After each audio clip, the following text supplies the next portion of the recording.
Ladies and gentlemen, welcome to another vlog here from the Beijing 2022 Winter Olympics with me, Victor Halthorpe, speed skater, long track speed skater, participating at my second Winter Olympics. And as in the previous vlogs, I am just sharing my experiences here with all you people. It's a crazy experience to be at the Olympic Games, and I made it one of my goals to share all of that with you guys. Today is gonna be about the venues, the field of place where we actually do sports, and I'm gonna take you from start to end of how that actually happens, from the Olympic Village, taking the bus. It's a special bus, it's all in a closed bubble, and then going to our skating venue.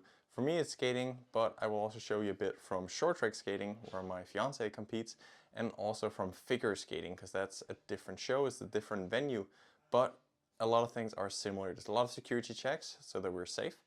There is also dining halls, there's snack halls at all venues, and then there are some pretty impressive warm-up areas.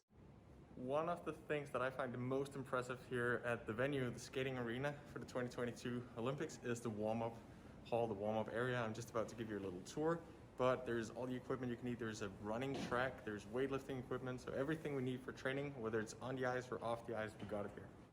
So one thing they really figured out here in Beijing, they have given us ideal, I would say, facilities, not just to train, but also for warm-up and for all the training we do outside the sport we compete at. So for my case, I do weightlifting, I do cycling, I do different exercises that kind of simulates the sport. We call it slide board or dryland. And here in Beijing, there's just exceptional facilities to do all of that, which is really nice because we prepare for 4 years to do our best here, and knowing that we have ideal ways to train all the way up to our races is just really nice and comforting. So we are truly happy about that. So the way it works is that we leave the hotel, we walk, or we can even take a tiny bus inside the Olympic Village to take us to the bus terminal. Here you go through a security scan, face scan, and you also show your accreditation. This allows you to get into the bus terminal, from where you can hop on a bus and go to any venue. Yes, not just your own venue, but all the venues. This means that I had the chance to go watch short track skating, I go watch figure skating, we can go see ice hockey, curling, support other, in my case, Danish athletes, but in theory you can go and support all athletes and watch all the sports here, even the ones that take place in the mountains. This is a longer ride, so I didn't have that chance, but it would be possible.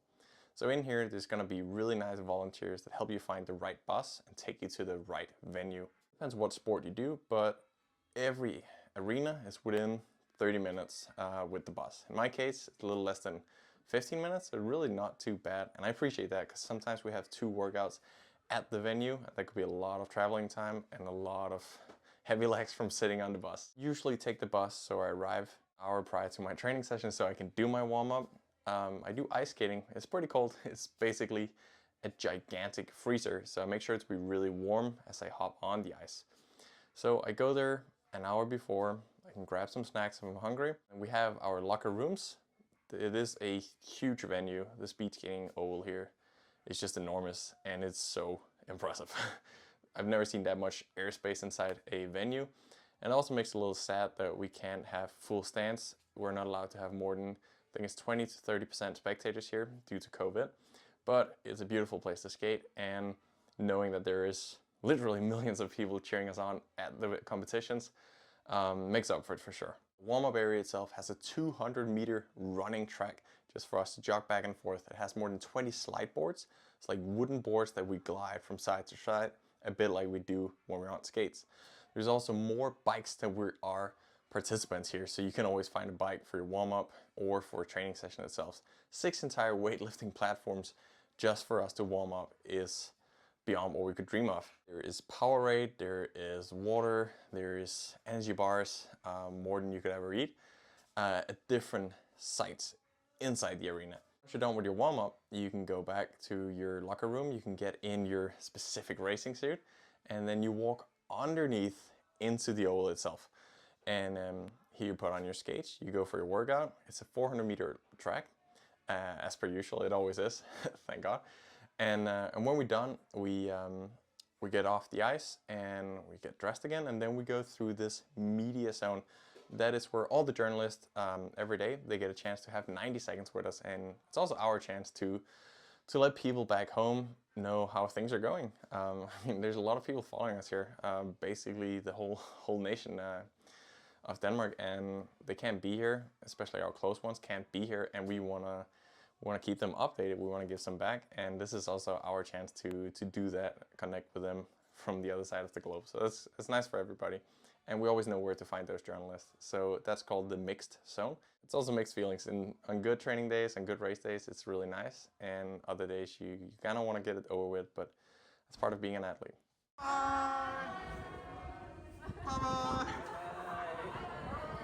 We hop on the bus, get back to the village, and usually we grab something to eat because we're pretty hungry after working out. This is different for every venue, of course, but a lot of things are similar, and that's what I try to explain in this video. These things may vary a little from venue to venue and from sport to sport, but the main idea is pretty much the same. And of course, this is going to be very speed skating-ish, but from what I've seen of figure skating and short track, it's pretty similar. So I hope this gave you an idea of how it works here at the Olympics, how we train, how we compete, and how everything in between actually works out here. If you haven't already, check my other vlogs, and they're worth a watch. And just thanks a lot for watching these. I appreciate it. I do sports because I love it, and I love sharing that with all of you people, especially when it's at the Olympics. So thanks again, and hopefully I'll see you for another episode of these Beijing vlogs. See you guys.